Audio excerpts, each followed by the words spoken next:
Assalamualaikum warahmatullahi wabarakatuh. Perkenalkan, nama saya Sylvia Andaresta Nainggolan dengan NIM 440 224653 146. Di sini saya akan memaparkan materi dengan judul Instalasi MATLAB dan Dasar Simulink dari mata kuliah Teknik Otomasi dan juga Kendali. Jadi, MATLAB. MATLAB itu merupakan singkatan dari matris laboratori. MATLAB merupakan bahasa pemrograman numerik yang sangat populer dalam dunia teknik dan juga sains. Dengan MATLAB, kita dapat melakukan perhitungan matematis, visualisasi data, analisis sistem dinamis, hingga pemodelan kontrol. Keunggulan MATLAB terletak pada kemampuannya dalam menangani komputasi matriks, sehingga sangat sesuai untuk menyelesaikan persoalan teknik. Di sini ada fungsi MATLAB. Jadi ada 3. Yang pertama, untuk membuat simulasi dan juga model. Yang kedua, untuk membuat grafik dan visualisasi data 2 dimensi dan juga 3 dimensi. Yang ketiga, untuk mengembangkan algoritma. Keunggulan MATLAB. Keunggulan MATLAB itu mudah digunakan karena basis matriks. Yang kedua, banyak fungsi bawaan untuk berbagai aplikasi. Yang ketiga, mendukung visualisasi data yang baik. Dan yang keempat, terintegrasi dengan bahasa lain seperti C++, Python, dan juga Java. Simulink. Simulink adalah perangkat tambahan toolbox dari MATLAB yang digunakan untuk pemodelan, simulasi, dan juga analisis sistem dinamis berbasis grafis yang terintegrasi dengan MATLAB. Dengan Simulink, kita dapat membangun model sistem secara visual menggunakan blok-blok diagram.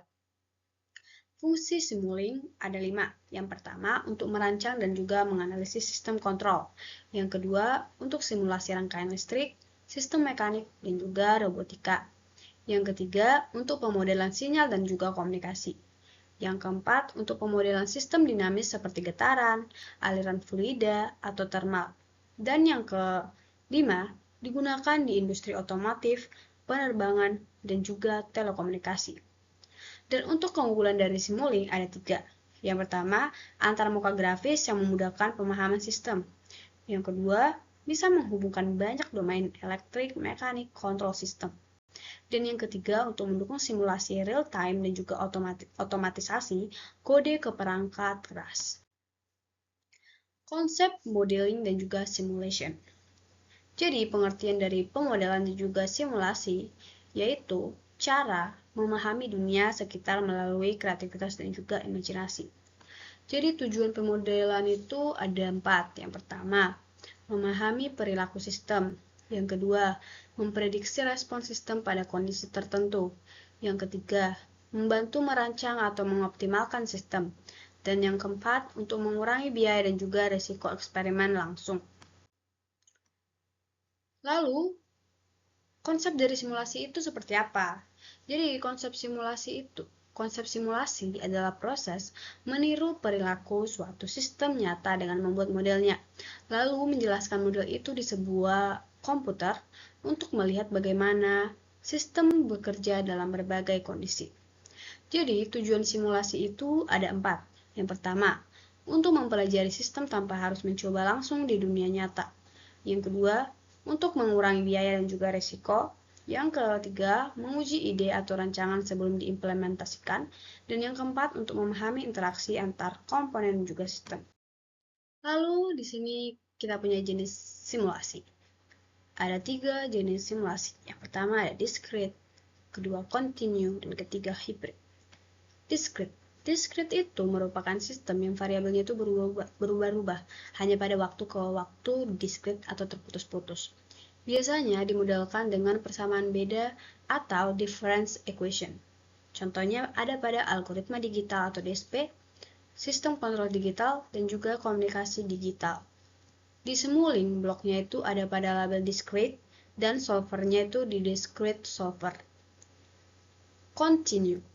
Sistem yang variabelnya itu berubah-ubah secara terus-menerus terhadap waktu. Biasanya itu dimodelkan dengan persamaan diferensial. Contohnya, gerakan benda atau mekanik. Yang kedua ada pada dinamika fluida, dan yang ketiga ada pada sistem kontrol analog. Di Simulink, bloknya itu biasanya ada pada label continuous dan juga solvernya itu pada tipe continuous solver. Dan yang ketiga adalah hybrid. Hybrid merupakan kombinasi continue plus discrete dalam satu model. Biasanya itu sistem fisik yang dikendalikan oleh pengontrol digital. Contohnya ada pada motor DC atau continue yang dikendalikan oleh microprocessor atau discrete. Jadi yang kedua ada sistem mekatronika. Jadi di Simulink itu kita bisa menggabungkan blok continuous dan juga discrete sekaligus. Ini tuh yang disebut dengan hybrid model. Nah, penerapan pemodelan simulasi ada pada sistem suspensi mobil, yang dimana itu pemodelannya itu dibuat secara persamaan sistematis, gaya, pegas, dan juga redaman. Dan simulasinya bisa diuji dengan input jalan bergelombang untuk melihat getaran mobil. Dan ada juga untuk penyebaran penyakit. Dan pemodelannya bisa dibuat melalui model SIR atau Suspectible Infected Recovered. Jadi simulasinya itu dijalankan dengan variasi tingkat infeksi untuk melihat prediksi jumlah penderita. Dasar sistem dinamis. Dasar sistem dinamis bisa dilihat pada Laplace transformation dan transfer function, yang terdiri dari dua, yaitu pemodelan sistem mekanik, elektrik, dan juga hidrolik. Dan yang kedua untuk pengenalan sistem kontrol, jelaskan dengan diagram. Dan kita di sini akan menjelaskan dengan diagram blok. Laplace transformation dan transfer function. Apa itu sistem kontrol?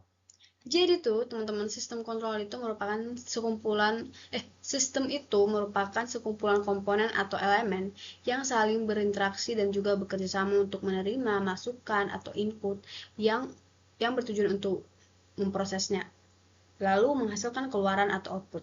Ciri penting sistem dalam konteks teknik itu ada input yang menghasilkan sinyal, gaya, tegangan. Ada input yang dimana input merupakan sinyal, gaya, tegangan, dan sebagainya. Ada proses atau plan yang dimana bermaksud untuk menjadi mekanisme yang mengubah input. Dan ada output yang menjadi respon atau hasil dari sistem. Dan yang keempat ada yang bersifat continue, discrete atau hybrid. Dan yang kelima bisa linear atau non-linear. Dan kontrol itu apa sih? Jadi kontrol itu merupakan proses mengatur atau mempengaruhi perilaku sistem agar output sesuai dengan yang diinginkan. Artinya itu kita punya target atau set point, lalu kita ukur output sistem, dan kita akan mengendalikan input supaya output mendekati target. Jadi, transformasi Laplace itu dalam otomasi kendali adalah alat matematis untuk mengubah persamaan diferensial sistem kendali atau domain waktu menjadi persamaan aljabar di main Laplace atau domain S yang bisa lebih mudah diselesaikan. Dan transfer function atau rasio antara transformasi Laplace dari keluaran atau output sistem dengan transformasi Laplace dari masukan atau input sistem dengan asumsi kondisi awal 0 dan disajikan dalam domain frekuensi atau domain S untuk menyederhanakan atau menganalisis permodelan sistem kontrol. Jenis permodelan ada 3, teman-teman. Yang pertama ada mekanik, elektronik, hidrolik. Nah, di sini sudah ada diagram blok. Jadi, diagram blok ini memiliki sistem kontrol umpan balik yang tertutup atau closed loop control system.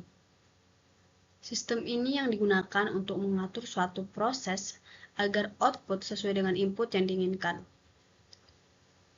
Input atau R atau reference ini merupakan nilai acuan atau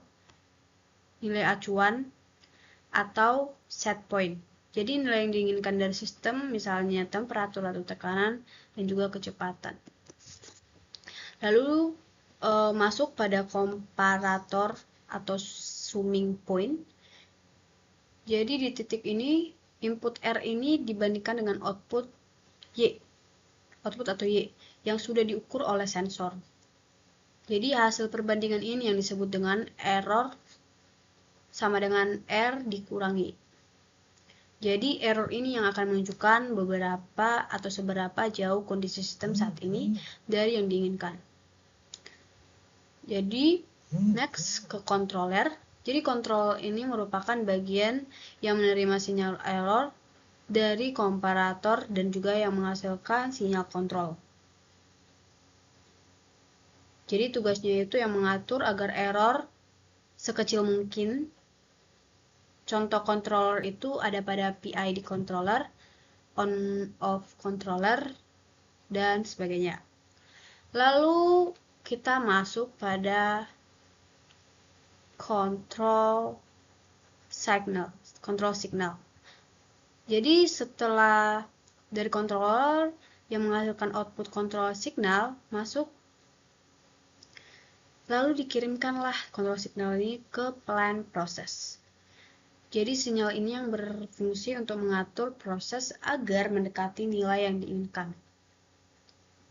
Lalu masuk pada plan process. Jadi bagian ini yang menjadi sistem atau proses yang dikendalikan. Misalnya tuh bisa kita lihat pada motor listrik, pemanas ruangan, dan juga sistem ketekanan fluida. Plan juga yang menerima sinyal kontrol U dan yang menghasilkan output yaitu output aktual atau Y. Lalu output Y ini merupakan keluaran aktual dari sistem yang diharapkan sama dengan input acuan R. Ini. Lalu masuk pada sensor. Jadi sensor ini yang digunakan untuk mengukur output Y dan mengirimkan kembali ke komparator. Jadi dari sini terus ke sini. Jadi itu fungsinya itu agar sistem dapat mengetahui kondisi output secara real time. Ini adalah inti dari feedback pad, teman-teman. Jadi setelah itu ada feedback pad ya. Jadi feedback pad ini yang merupakan jalur putus-putus yang menunjukkan aluran sinyal feedback dari sensor ke komparator. Nah, dengan feedback ini, sistem dapat menyesuaikan diri agar tetap stabil dan juga akurat. Jadi teman-teman tuh, kalau kesimpulan yang bisa kita ambil dari diagram blok ini tuh, yang pertama itu input acuan R dimasukkan, yang kedua komparator yang akan menghitung error, yang dimana E sama dengan R kurang Y, dan yang ketiga controller mengolah error untuk menghasilkan sinyal kontrol U, dan yang keempat plan menerima U untuk menghasilkan output Y. Dan yang kelima, sensor mengukur Y untuk mengirimkan kembali ke komparator. Dan yang keenam, proses berulang hingga error minimal atau persamaannya yaitu output sama dengan input. Begitu. Oke, sekian hasil presentasi saya hari ini. Semoga bermanfaat. Jika saya punya kesalahan kata atau kesalahan berucap, mohon dimaafkan. Semoga materi hari ini bermanfaat dan juga bisa menambah ilmu untuk kita semua. Untuk itu saya mengucapkan terima kasih dan sampai jumpa, dan juga jangan lupa tidur siang. Terima kasih. Jadi di sini saya sudah menggunakan aplikasi MATLAB. Jadi di sini saya akan memaparkan tutorial sederhana menggunakan MATLAB. Yang pertama di sini kita lihat ada library browser. Jadi library browser ini berguna atau memiliki manfaat sebagai penyimpanan tools-tools sederhana, tools-tools pada MATLAB. Jadi contohnya itu di sini ada sine wave. Sine wave ini berguna sebagai untuk mengirimkan gelombang sinus. Contohnya kita klik 2 kali, amplitudenya kita buat 2, semisal 1. Terus kita oke kan. Tapi kita lihat scroll sampai bawah. frekuensi 1, ini adalah pengaturnya, kita okein aja. Terus kita klik 2, kita cek. Udah. Setelah itu, dan hasil dari sound wave ini akan ditangkap oleh scoop. Jadi ini scoop. Oke. Ini kalau di klik 2 akan kelihatan gelombang amplitudenya.